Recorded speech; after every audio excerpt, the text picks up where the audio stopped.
My speech was performed by Dr. Martin Luther King Jr. on April 4th, 1967 at the Riverside Church in New York City, and he was advocating against the war in Vietnam. I come to this magnificent house of worship tonight because my conscience leaves me no other choice. A time comes when silence is betrayal. That time has come for us in relations to the Vietnam War. In 1957, when a group of us formed the Southern Christian Leadership Conference, we chose as our motto, to save the soul of America. In a way, we were agreeing with Langston Hughes, that black bard of Harlem, who had written earlier, "Oh yes, I say it plain, America never was America to me. And yet I swear this oath, America will be." Somehow this madness must cease. We must stop now. I speak as a child of God and a brother to the suffering poor of Vietnam. I speak for those whose land is being laid waste, whose homes are being destroyed, and whose culture is being subverted.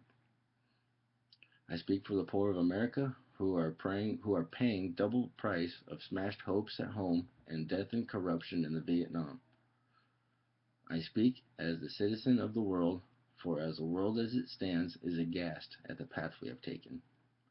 I speak as one who loves America. To the leaders of our own nation, the great initiative in this war is ours. The initiative to stop must also be ours.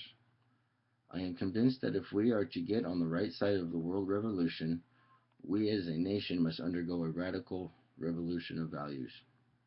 We must rapidly begin the shift from a thing-oriented society to a person-oriented society.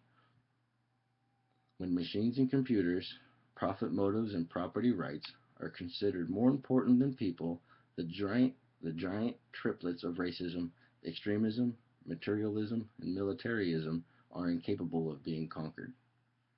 A true revolution of values will soon look uneasily on the glaring contrast of poverty and wealth.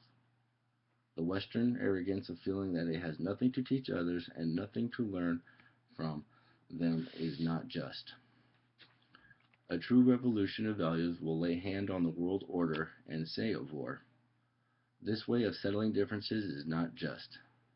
The business of burning human beings with napalm, of filling our nation's homes with orphans and widows, of injecting poisonous drugs of hate into the veins of people normally humane, of sending men home from dark and bloody battlefields physically handicapped and psychologically deranged, cannot be reconciled with wisdom, justice, and love.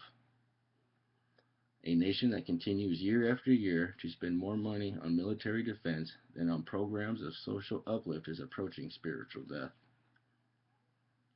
Now let us begin. Let us rededicate ourselves to the long and bitter but beautiful struggle for a new world order. Thanks.